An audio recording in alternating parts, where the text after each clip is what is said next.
RJD के लोग तो हम लोग जानते भी नहीं हैं कि वो क्या लिखा है, क्यों लिखा है।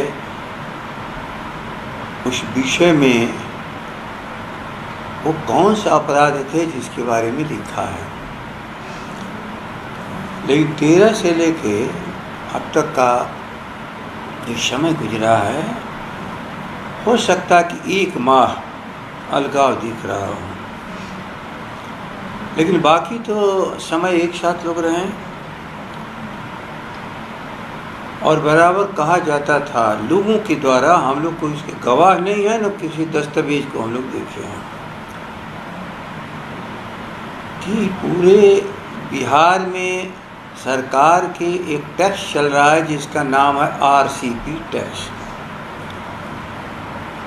तो टैक्स कलेक्टर अपने आप में एक एम्प्लॉय होता है। तो एम्प्लॉयर कौन है? यदि एम्प्लॉय दोषी है तो एम्प्लॉयर को निर्दोष तो कहा नहीं जा सकता।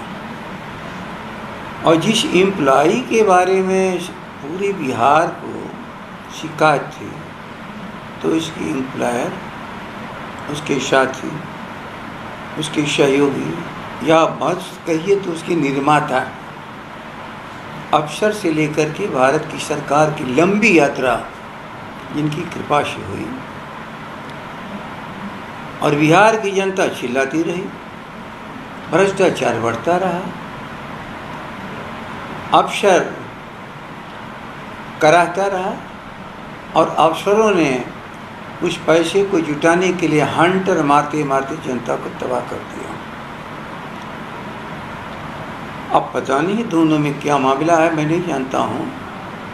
यदि आज जो कहा जा रहा है सत्य है, तो हम लोग जो कहते थे वो तो बिल्कुल सत्य था ही। लेकिन यदि उसको असत्य माना गया, तो अब इसको सत्य मान लेते हैं हम। तो मैं नहीं जानता हूँ कि इसके पीछे क्या है। ये ज़रूर बराबर समाचार आ रहा था कि कोई कल का टैक्स कलेक्टर, कल का एम्प्लॉय अपने एम्प्लॉयर को चुनौती दे रहा है। तो ये होता रहता है। लालू प्रसाद को भी चुनौती ऐसी मिलती रही है,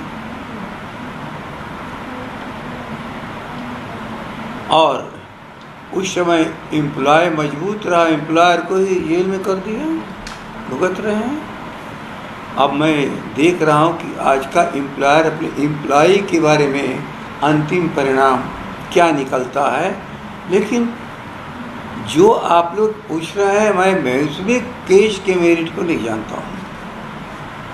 लेकिन यदि जदयू के सक्षम प्राधिकार ने ये सवाल को उठाया है, तो ये सवाल अंत में बिहार की जनता के सामने खड़ा सवाल हो जाएगा कि वर्षों से जो कुछ भी आम जन कहता था, पदों की नीलामी हो रही है, सारे जनता भ्रष्टाचार से त्राह त्राह कर रही है, और उसके सबसे बड़े अस्त्र थे आरसीपी।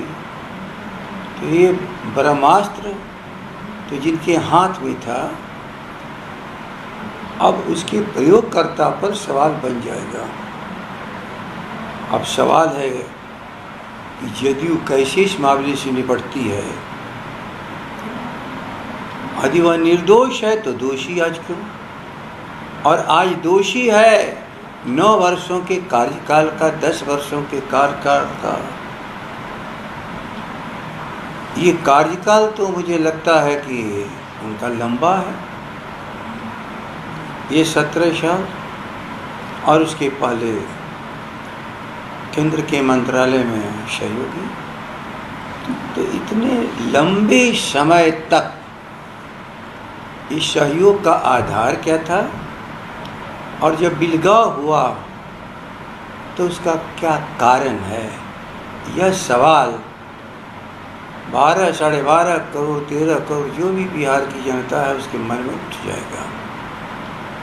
इसलिए सवाल ये बड़ा है, और बहुत जल्दी राष्ट्रीय जनता दल इसके बारे में कोई अपनी राय नहीं बना सकता है।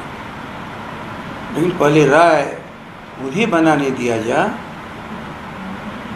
जहाँ सहयोग चलता रहा, सहयोग से कराती थी बिहार की जनता। अब असहयोग का कारण क्या है? यदि वह अकेले व्यक्ति ही सब कुछ कर रहा था तो भी आंख बंद करने वाला को हम क्या बोलें, और सबके सहयोग से कर रहा था तो ये अनर्थ काल इस बिहार का इतिहास का सबसे अनर्थ काल साबित होगा। बाकी बात तो आने दीजिए, इसके बाद जरा हम लोग भी तो समझ जाए है क्या। अगर आरसीपी सिंह आरजेडी में आना चाहेंगे तो क्या आप लोग रखिएगा? अगर आरसीपी सिंह आरजेडी में आना चाहेंगे तो आप लोग रखिएगा? क्या ऐसे दागी लोगों को कभी आरजेडी ने पनाह दी है? इन्हें पनाह दिया जाएगा? भटकते भटकते भटकाव में कोई समय एक ऐसा है कि इंसान को कभी लड़खड़ा देता है।